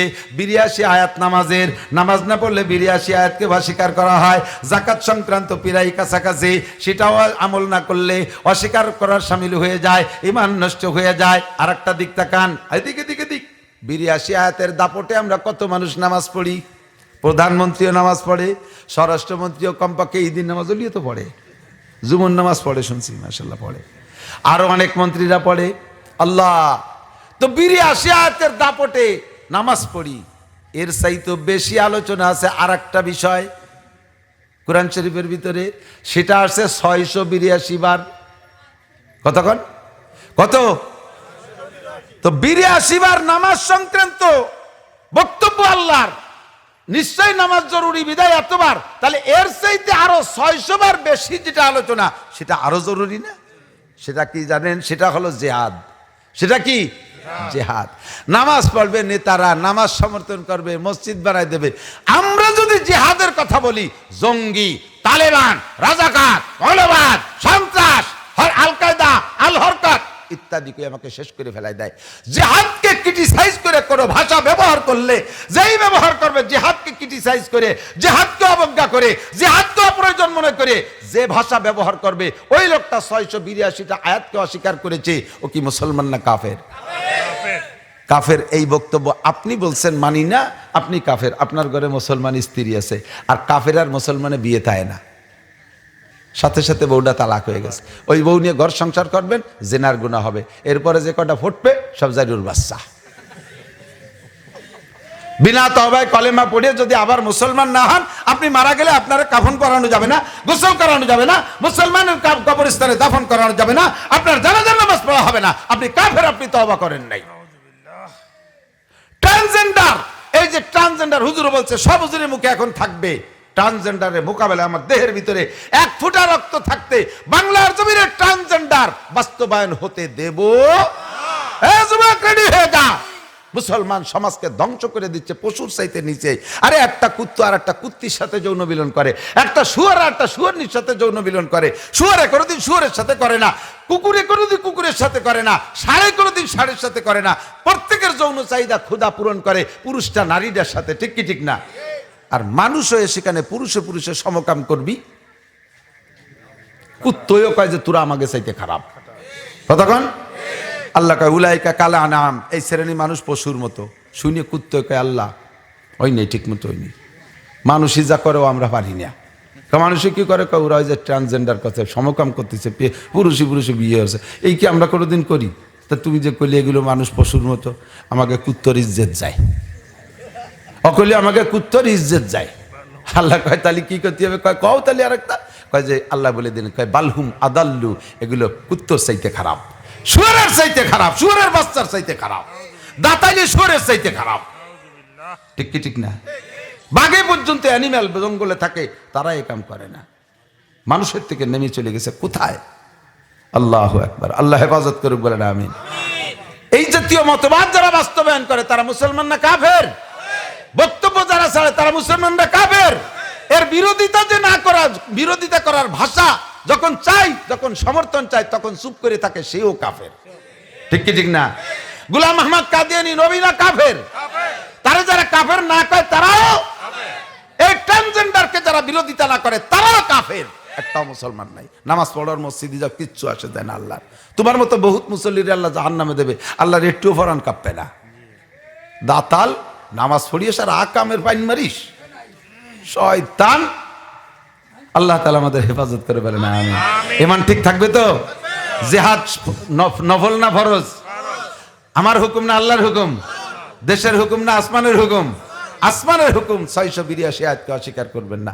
তবে এই জিহাদ ফরজ বিদায় আজকে লাইভ দিয়ে যে হিন্দু বাড়ির মন্দির ভেঙে ফেলাই দেবেন না।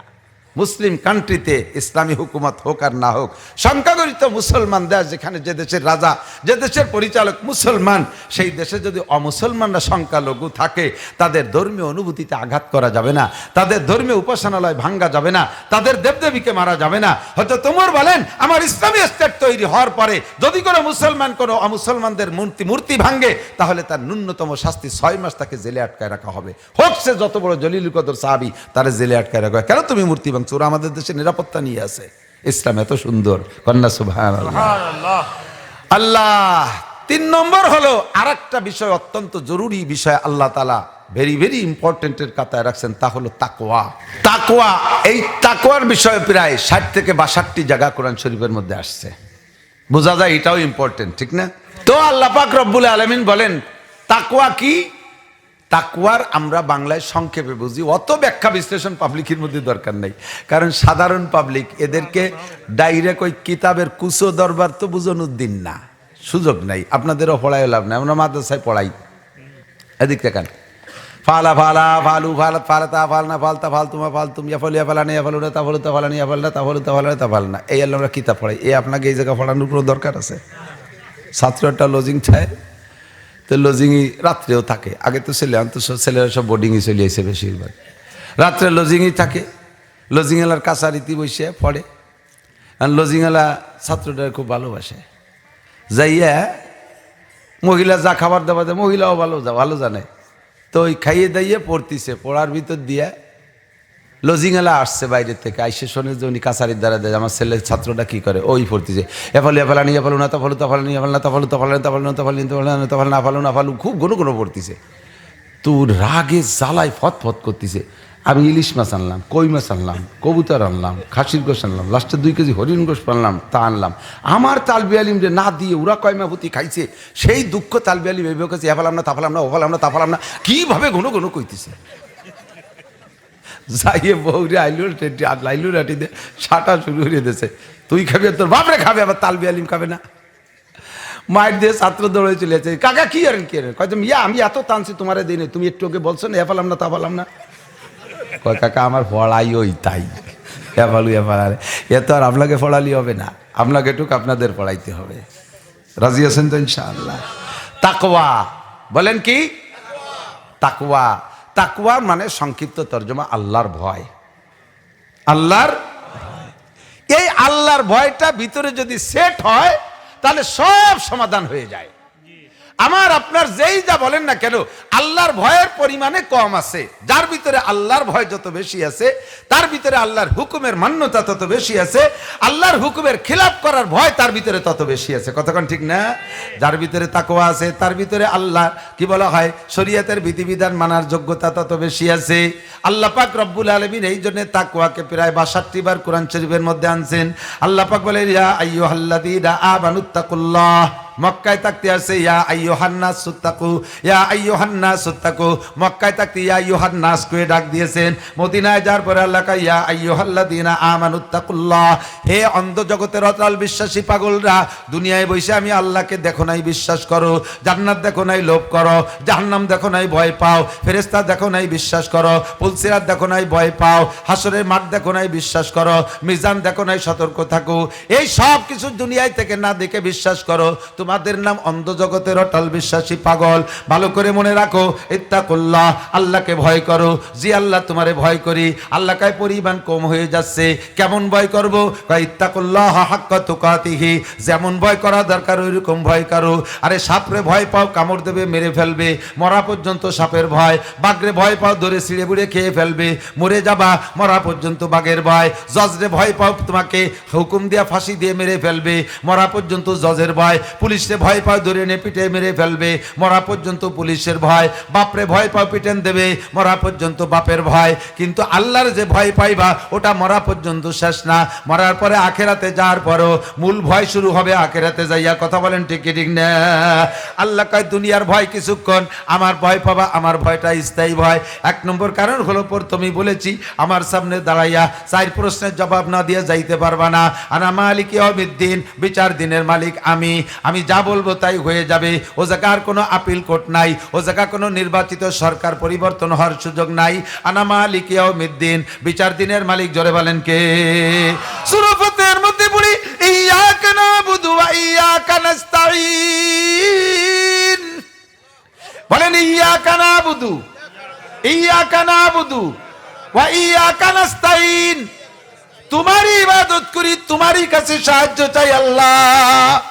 আল্লাহ মালিক ইয়াউমিদ্দিন, বিচার দিনের তুমি মালিক। এই তোমার কাছে তোমাকে ভয় পাই। আল্লাহ কয় ভয় পায় আমার কাছে, আমি বিচার করে যারে জান্নাতে দেব ও জায়গা থেকে কেউ আন্দোলন করে বের করতে পারবে না। আমি অর্ডার দিয়ে যারে জাহান্নামে দেব খালিদিনা ফিহা আবাদা, ওর মধ্যে চিরকাল থাকবে, কেউ বের করতে পারবে না। এই ব্যাপারে আমাকে ভয় পাও হাক্কা তুকাতিহি। জি রব্বুল আলামিন, তোমার ভয় অন্তরে সেট করলাম, এই তাকওয়ার বিনিময় তুমি কি দিবা? মাওলানা নাসির সাহেবের কাছে শুনেছি, আব্দুল মাহবুব সাহেব হুজুর দামাত বরকাতুমের কাছ থেকে শুনেছি, প্রত্যেকটা ইবাদতের প্রতিদান তুমি আখিরাতেও দাও, দুনিয়ায়ও দাও। প্রত্যেকটা ইবাদতের বিনিময় আখিরাতেও দেয়, দুনিয়ায় দেয়। আখিরাতে মূল, দুনিয়ায় কিছু আছে না নাই? প্রত্যেকটা ইবাদত, যত ইবাদত করি আমরা, প্রত্যেকটা ইবাদতের মূল পাওয়ার নামাতে তো আখিরাতে, নাকি বলেন? আরে ভাই কথা কেন? নামাজ পড়েন কি দুনিয়ার জন্য না আখিরাত? রোজা রাখেন দুনিয়ার জন্য না আখিরাত? দান করছেন দুনিয়ার প্রশংসার জন্য না আখিরাতে? সব ইবাদতের প্রতিদান আখিরাতে। তবে আল্লাহ তাআলা দুনিয়াও রাখছে। 5 ওয়াক্ত নামাজ পড়লে 5টা পুরস্কার, 4টা আখিরাতে, 1টা দুনিয়ায়। রুজির অভাব থাকে না। রোজা রাখলি প্রতিদান কিয়ামতে আল্লাহ তাআলা নিজ হাতে খানা খাওয়াবে। এইটা হলো এই লোভে রোজা রাখি। বাকি রমজানের রোজাদারদের জন্য ইজাদু ফি হিরিজকুল মুমিন, রোজাদারকে আল্লাহ তাআলা রমজানের রুজির বরকত বাড়ায় দেয়। কোন সুবহানাল্লাহ। হজের প্রতিদান আখিরাতে পাবে একমাত্র জান্নাত, আর কিছু না হজের প্রতিদান। পাশাপাশি হাদিসে আছে, যে ব্যক্তি হজ উমরা করে আল্লাহ তাআলা তাকে মরণকাল পর্যন্ত দুনিয়ায় অভাব দেয় না। তাহলে আছে না নাই? তো আল্লাহ তুমি তো প্রত্যেকটা ইবাদতের প্রতিদান আখিরাতে যেমন রাখছো, আংশিক দুনিয়াও রাখছো। তোমাকে ভয় পাইলাম যে ইবাদত তাকওয়া, এর প্রতিদান তুমি আখিরাতে তো দিবাই, দুনিয়ায় কি দিবা? আল্লাহ কয় দুনিয়ায় তোরে তুই যা চাস তাই দেবো। 4টে জিনিস তোর দুনিয়া জরুরি। 1 নম্বরে শান্তি, বলেন 1 নম্বরে শান্তি। 2 নম্বরে বিপদ থেকে মুক্তি, 2 নম্বরে 3 নম্বরে প্রশস্ত রিজিক, 3 নম্বরে প্রশস্ত, 4 নম্বরে সম্মান। সম্মান ইজ্জত চান না? প্রত্যেকটা মানুষের মধ্যে সম্মান আছে, সম্মান বোধ আছে। এই 4টি জিনিসই তোমার পাইতে হলে তাকওয়া লাগবে। কি লাগবে? আল্লাহ কয় ওয়ালাউ আন্না হালাল কুরা আমানু ওয়াত্তাকু। 1 নম্বরটা নেন, ওয়ালাউ আন্না হালাল কুরা আমানু ওয়াত্তাকু। যদি দেশবাসী ইমানদার হয় আর আমি আল্লাহকে ভয় করে, দেখেন তাকওয়া, ইমানদার হয়, আমাকে বিশ্বাস করে আমাকে ভয় পায়। আল্লাহ কালা ফাতাহনা আলাইহিম বারাকাতিম মিনাস সামাই ওয়াল আরদ, আসমান আর জমিন থেকে শান্তি আর রহমতের যত দরজা আছে সব তোমার জন্য খুলে দেব। ফালিয়াবুদু রাব্বা হাদাল বাইত, শান্তি দুই জিনিসের নাম, আমার দিক তাকান। শান্তি কয় জিনিসের নাম? দুই জিনিসের নাম। একটা হলো পর্যাপ্ত পরিমাণ রিজিকের ব্যবস্থা হওয়া, আর একটা হলো নিরাপদ জীবনযাপন পাওয়া, নিরাপত্তার সাথে জীবনযাপন করার সুযোগ পাওয়া। এই দুই জিনিসের মধ্যে শান্তি। কোটি কোটি টাকা আছে কিন্তু জানের নিরাপত্তা নাই, তারা কি শান্তি বলেন? কি কথা বলেন? জানের নিরাপত্তা আছে কিন্তু পকেটে টাকা নাই। খুদাবান্দে রুজি বাহাক মুস্তাকিল, পরাগান্দা রুজি পরাগান্দা দিল। পকেটে টাকা থাকলে নামাজের মধ্যে একাগ্রতা ভালো থাকে, আর পকেটে টাকা না থাকলে নামাজও শেষ হয় না। শেষ বইটাকে সালাম মোটে ফিরেই না। বাচ্চা পিছনে এসে বারবার সিগন্যাল দিচ্ছে, আব্বা 8,000 টাকার বাজার লাগবে, আপা আইছে, দুলোভাই আইছে, মা আইছে, সব আইছে, নানা নানিও চলে আইছে, লিস্টি নিয়েছে। বাপের সেই কথা শুনিয়ে সে সালামই ফিরেতে পারতেছে না। অনেক কষ্ট রে সালাম ফিরে কোথায় নামাজই পড়বো নাকি? কি হয়েছে? আত্মা হেতু সে পড়তে গেলে খালি আলহামদুলিল্লাহর মধ্যে চলে যাচ্ছে। আত্মায়াতুলিল্লাহি রাব্বিল আলামিন আর রহমানির রহিম মালিকি ইয়াউমিদ্দিন। গয়রিল মাগদুবি যা ফিরে আছে, আত্মায়াতের মধ্যে তো গয়রিল নাই, পকেটে টাকা নাই, ওদের 8,000 টাকার বাজার। এই খবর শুনে আত্মায়াত আলহামদুলিল্লাহর মধ্যে চলে যাচ্ছে। পকেট ভরা টাকা থাকলে উল্টো পাল্টা হয় না, কতক্ষণ না। খুদাবন্দে রুজি বাহাক মুস্তাকিল, পরাগান্দা রুজি পরাগান্দা দিল। পয়সার দরকার আছে, রিজিকের দরকার আছে। আল্লাহ কয় ফালিয়াবুদু রাব্বা হাযাল বাইত, এই ঘরের মালিকের ইবাদত করু। আল্লাযী আতামাকুম মিন জু, যে আল্লাহ তোমার ক্ষুধা নিবারণ করে, ওয়া আমানাকুম মিন খাউফ, এবং নিরাপদ বসবাসের ব্যবস্থা কইরা দেয়। এই দুইটা জিনিসের নাম শান্তি। পাইতে হলে লাগবে ইবাদত। জোরে বলেন কি লাগবে? আর ইবাদত করতে হলে লাগবে তাকওয়া। আল্লাহর ভয় থাকলে মসজিদে যায়, আল্লাহর ভয় থাকলে বিছানায় শুয়ে থাকতে পারে না। আরে আরামের কম্বলে ঠেসে ধরে রাখতে পারে না, লেপে চেপে ধরে রাখতে পারে না। আল্লাহর ভয় থাকলে জিনা করতে পারে না, আল্লাহর ভয় থাকলে সুদ ঘুষ খাইতে পারে না, আল্লাহর ভয় থাকলে চুরি ডাকাতি করতে পারে না, আল্লাহর ভয় থাকলে মালে ভেজাল দিতে পারে না, আল্লাহর ভয় থাকলে মাপে কম দিতে পারে না, আল্লাহর ভয় অন্তরে থাকলে মাপে বেশি আনতে পারে না। কতক্ষণ ঠিক কি ঠিক না? শান্তি পাইতে হলে ঈমান আর তাকওয়া। আর বলবো না হুজুর, অবশ্যই সংক্ষেপ সেরে দেবেন, আমি আর 2-3টে কথাকে সেরে দেব। 2 নম্বর কি বললাম? তাকওয়ার বদৌলতে 4টে জিনিস রাখবে আমার, কইছি না? 1 নম্বরে শান্তি, তাও ঈমান আর তাকওয়া। 2 নম্বরে বিপদ থেকে মুক্তি। আল্লাহ কয় ওমাইয়াত্তাকিল্লাহ ইয়াজআল লাহু মাখরাজা, যে আল্লাহকে ভয় করে যত ধরনের বিপদে সে বন্দী থাকুক না কেন, আল্লাহর ভয় অন্তরে থাকলে আল্লাহ তাআলা তাকে সেখান থেকে বাঁচার ব্যবস্থা করে দিবে। ইউসুফ আলাইহিস সালাতু ওয়াস সালামকে জুলাইখা আটকাইছে কেইসা জায়গা করে, কেউ নাই, নিরাপদ, বিশ্ব সুন্দরী জুলাইখা, ইয়াং টনটনে যুবতী, চেহারা সেরকম, বাদশার স্ত্রী। ঘরের ভিতরে বাইর দিয়ে, ভিতর দিয়ে তালা দিয়ে ব্যবস্থা করে ইউসুফ আলাইহিস সালামকে নিয়ে আটকাইছে। সামনের পর গায়ের সব কাপড় খুলে ফেলাইছে। টলমলে যুবকের সামনে সুন্দরী মহিলা, কাপড় খুললে ঈমান বাঁচানো কত কঠিন। রাতের বেলায় রাস্তায় 1 কোটি টাকার বস্তা পাইছেন, একা একা অন্ধকারে লাথি দিয়ে খালের মধ্যে ফেলাই দিয়ে চলে গেলে যেতে পারেন, পরের টাকা ধরবো না। কিন্তু এরকম গভীর অন্ধকারে সুন্দরী একটা মহিলা আপনার হাত ধরে টান দিলে সেখান থেকে ফিরে আসবেন। আরে যুবক তো দূরের কথা, 70-80 বছর বুড়ো সুজায় দাঁড়ায়, ঠিক না? আর সেই জায়গায় ইউসুফ আলাইহিস সালামকে অ্যাটাক করছে। আল্লাহর ভয় ভিতরে থাকার কারণে মারছে ওখান থেকে দৌড়। কাজে যা পারি চেষ্টা করি দরজা পর্যন্ত, সাথে সাথে দরজা খুলে গেছে, সাথে সাথে দরজা খুলছে, তো একে একে 7টাই খুলে গেছে। আল্লাহ কয় মাইয়াত্তাকিল্লাহ ইয়াজআল লাহু মাখরাজা, যে আল্লাহকে ভয় পায় আল্লাহ তারে বের হওয়ার ব্যবস্থা করে দেয়। ওখান থেকে নিয়ে আটকাইছে জেলখানায়, জেলখানায় আটকাইছে। জেলখানায় আটকানি এমন চেহারা জুলাইখারে যে দোষ দেব, এ চেহারা দেখলি পুরুষরাও পাগল হয়ে যায়। জেলখানার যুবকরা দৌড়ে চলে আসছে, হুজুর শুনছি আপনার নাম, আপনি জি এত ভালো, আপনারে আমরা সবাই দোস্ত বানাতে চাই, আমি একটু দোস্ত পাতাবো। ইউসুফ আলাইহিস সালাম কয় বাবা তোকে হাতে ধরি পায়ে ধরি, আমারে আর কেউ ভালোবাসিস না। পয়লা ভালোবাসছে আমারে ফুফু, আমার তো মা ছিল না, ফুফু পালছে। ফুফু আমারে বাড়ি রাখবে বিদায়, ফুফুর ভালোবাসা মানে ভাতিজা হিসেবে মহব্বত। চেহারা আমার ফুফু আমাকে ছাড়বেই না।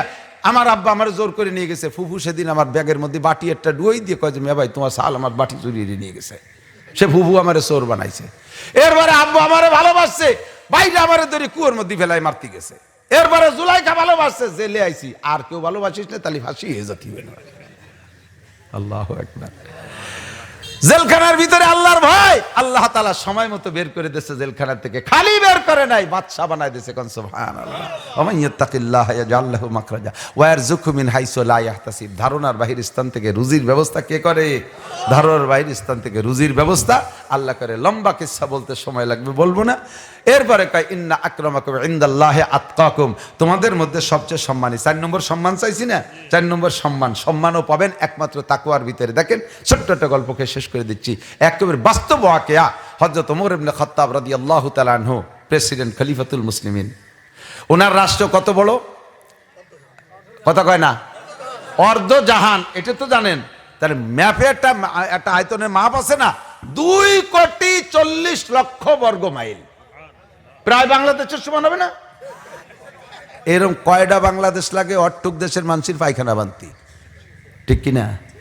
তো এত বড় দেশের রাজা, উম্মতের খবর নাই, বিকেল বেলা রাতের বেলা একা একা ছদ্মবেশে ঘরে, কোনো সিকিউরিটি নাই, পাহারা নাই, গার্ড নাই, বাসি বুসি কিচ্ছু লাগে না, একা একা গামছা খান গাড়ি দিয়ে টুকটুক করে নেমে যায়। তো বেরোইছে আজকে একা একা উম্মতের খবর নিতে, বেরোই দেখে যে পাহাড়ের পাদদেশে দূর থেকে টিম টিম করে একটু বাতি দেখা যাচ্ছে। উনি সন্দেহ করতেছেন ও জায়গা তো কোনো গ্রাম নাই, বসত বাড়ি না, ও জায়গা বাতি কেন?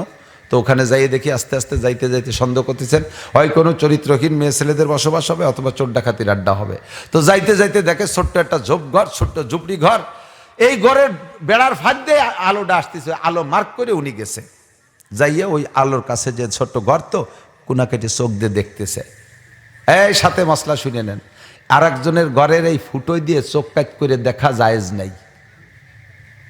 একমাত্র শাসক যারা, তারা উম্মতের পর্যবেক্ষণের জন্য, তাদের এই দেখভালের দায়িত্ব আছে, সেই জন্যই দেখতে পারবে। আপনি যদি কের ঘরের বেড়াই দিয়ে ফুটো দিয়ে চেয়ে থাকেন, আর ঘরের ভিতরে তো যে টের পাইয়ে সড়কি দিয়ে কব দিয়ে চোখ কাটাই দেয়, আপনি মামলা করলে এই মামলা হবে না ইসলামী হুকুমতে। তো তোর জাতি কইছে কেটা? এই তোরা দেখতে গেলি কে? ওরা দুজন কি এসেছে ভিতরে, তার তো শয়তান কোথাকার, চোখ কানা হচ্ছে, ভালো হচ্ছে, আর কোনো বিচার হবে না। হযরত ওমর তো খলিফাতুল মুসলিম, ওনার অধিকার আছে। উনি যাইয়া ওখানে ডুকি মেরে দেখতেছে, দেখে ঘরের ভিতরে 2টা মাইয়া, একটা একটু বয়সী, একটা অল্প বয়সী যুবতী। তো এটা হলো মা আর মেয়ে। তো মা মেয়েকে ঘরের মধ্যে টুকটুক করে বলতেছে, মা আমাদের যে ছাগলের দুধ হয় এই বেশি তো আমাদের চলাফেরা, তো আগামীকালকে যে ছাগলের যে দুধ হয় তাদের তো দৈনন্দিন কাজ শেষ, কালকে টাকা লাগবে যে দ্বিগুণ, কিন্তু আয়ের তো আর কোনো সোর্স নাই, তুমি 2 সের দুধের মধ্যে 2 সের পানি মিশিয়ে নিয়ে 4 কেজি বেচিয়া ডবল টাকা নিয়ে এসো। বলার সাথে সাথে মেয়ে বলতে, ও মা সুবহানাল্লাহ, এই খবর যদি ওমর শোনে রে মা, 2 মাইজিরে জবই দিবে না। তো মা করছে যে তুই ওমর এ জায়গায় আসবে কইতে, কোনোদিন ওমর যদি আসতো এই তারিখে আমাকে দুধ বেচে খাওয়া লাগে নাকি? এ সব ওমর শুনতেছে কোনে দাঁড়াই, ওমর কি আমাকে খবর নেয় নাকি? তো মেয়েটা বলছে, মা ওমর নাই শুনলো, ওমরের মালিক তোমার মালিক, আমার মালিক, ছাগলের মালিক, দুধের মালিক আল্লাহ। সে আল্লাহ তো দেখে মা দুধে পানি মিশাইলে। মাও কান্দে দিতেছে, কথা নাই, চুপ করে। এর কথার পর কে কথা থাকে? ওমর এইটুক শুনে চলে আসছে, আর কথাও জায়গা বলে নাই। পরের দিন সংসদে যায়, হযরত ওমর রাদিয়াল্লাহু আনহু ছেলে একটা বিয়ে দেবে বলে মন্ত্রীদের লাগাইছে, মাইয়ে খোঁজো। 3-4টে ঠিক করছে, এটা না ওটা যে কোনো একটা হবে, এখনো পুরো ফাইনাল হয় নাই। হযরত ওমর সংসদে যাইয়া তৎকালীন পুলিশের আইজি হযরত মুখতার রাদিয়াল্লাহু তাআলা আনহু, পুলিশ বাহিনী দুনিয়ায় সর্বপ্রথম ওমর রাদিয়াল্লাহু তাআলা তৈরি করছেন, আইজি ছিল হযরত মুখতার। এই মুখতার রাদিয়াল্লাহু তাআলাকে বলছে, 2জন পুলিশ দাও। যাইয়া দেশে 2জন পুলিশ, যে দেখো অমুক জায়গা একটা ঘরের ভিতরে 2টা মহিলা বসা আছে, আমার সালাম দিয়ে 2জনকে যত্ন সহকারে নিয়ে আসবা, কোনো বেয়াদবি সুইয়াদব কিচ্ছু করবা না। তো এদিকে মজলিস তো বসা, পুলিশ 2জন যাইতে যাইতে সে জায়গা যাইয়া ঘরের দরজায় যখন গেছে, মা এটা দেখে কও, মা এই গেছে রে মা, এতদিন পুলিশ আসিনি, আজ কেন আসলো? পুলিশে সালাম দিয়ে কয়, খলিফাতুল মুসলিমিন হযরত ওমর যাইতে কইছে। শুনিয়ে মা এটা স্টক করার মতো, মা আজ ফাঁসি দিবেন রে মা, তুমি তো কইলে যে ওমর আসবে কইতে, এতদিন আসলো না, আজকের পর কেন ওমর খবর পড়ল, পুলিশ পাঠালো। যত্ন সহকারে ধরে নিয়ে গেছে, নিয়ে এজলাসে দাঁড় করছে, থরথর করে কলার মাঝির মতো কাঁপতেছে। হযরত ওমর বলতেছে, লা তাখাফা ওয়ালা তাহজানা, ভয় পেন না, টেনশন করে না, রাত্রে 2 মাইজি যা বলা বলি করছেন সবই নিজ কানে শুনেছি। মায়ে কয়, মা এক্ষুনি ফাঁসি হবে, মা দুধি পানি মিশানো শেষ। মনে মনে কয়, মুখ দিয়ে তো কয় না ভয়তে। তো রাত্রে কি বলছে উনি আবার মজলিসের মধ্যে বলে বিয়ে ইনসাফে তোর খাটো করা যায় না, পুত্রবধূরে তো দোষী বানানো যায় না। তো উনি ওই জায়গায় না বলে বলতেছেন কোনো ভয় নাই, কোনো টেনশন নাই, যা বলছেন সব শুনেছি, সেই প্রেক্ষিতেই ডেকে নিয়ে আসছি। আমার এই ছেলে বিয়ে দেবো, মাইয়ে খুঁজে পাচ্ছি না, আমি রাতের বেলা আপনাদের ঘরে গিয়ে আমি মেয়ে চয়েস করে নিয়ে আসছি। বুড়ি তোমার মেয়েটা আমার ছেলের সাথে বিয়ে করাই দাও।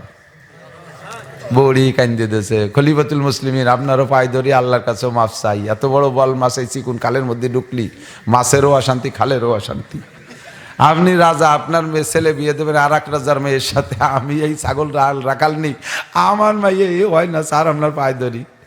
এখন হযরত ওমরও ছাড়ে না, বুড়িও রাজি হয় না। মন্ত্রীরা বুঝাচ্ছে যে কপাল তোমার, তোমার তাকওয়ার বদৌলতে আল্লাহ তাআলা তোমাকে এই মোটা রিজিকের ব্যবস্থা করছে, তোমার এই সম্মানী করতেছে, রাজি হও। রাজি হয়ে গেল, বিয়ে হয়ে গেল। কন্যা সুবহানাল্লাহ। সম্মান কাকে বলে? যে ছাগলের রাখাল নি, ছাগল রাখাইয়া 2 কেজি দুধ বেচে খেয়ে সংসার চালায়। আল্লাহর ভয় অন্তরে থাকার কারণে আল্লাহ তাআলা খলিফাতুল মুসলিমিনের পুত্রবধূতে পরিণত করে দিয়েছে। সম্মান তাকওয়ার ভিতরে, কথা কোন ঠিক না? ঈমানের সাথে তাকওয়া তৈরি করেন, ইনশাআল্লাহ সবকিছু আসান হয়ে যাবে, সবকিছু আসান হয়ে যাবে। ওই মেয়েটারে বিয়ে দিয়েছে ওমর যে ছেলের সাথে, এই দম্পতিতে একটা সন্তান হইছে, তার নাম আব্দুল আজিজ। তার নাম এই আব্দুল আজিজের ঘরে আরেকটা ছেলে হয়েছে, তার নাম আবার ওমর। সেই ওমর আবার ইসলামী হুকুমতের প্রেসিডেন্ট। তার আমলে শাসন ব্যবস্থা এত সুন্দর, যেই সময় বলা হয় ওমর ইবনে আব্দুল আজিজ, ওই সময় বাঘে ছাগলে পাশাপাশি পানি খাইতো, কেউ দিকেও ফিরে তাকাইতো না। এই দ্বিতীয় ওমরের সময় সেই ওমরের বাপের নাম আব্দুল আজিজ, আর সেই আব্দুল আজিজের বাপ হলো হযরত ওমর রাদিয়াল্লাহু আনহু। ওই ছেলেটা, যেই ছেলেটার বউটা ওই ছাগলের রাখালনি মুত্তাকিন মহিলা। আমান ইয়াত্তাকিল্লাহ ইয়াজআল লাহু মাখরাজা ইন্না আকরামাকুম ইনদাল্লাহি আতকাকুম। আল্লাহ পাক আমাদের স্কুল কলেজ ইউনিভার্সিটি সহ মাদ্রাসা মসজিদ সব জায়গায় যারা আমরা আছি, সাধারণ পাবলিক সকলের অন্তরে আল্লাহ তাআলা তাকওয়া পয়দা করে দিক। জোরে বলেন আমিন, আরো জোরে বলেন আমিন।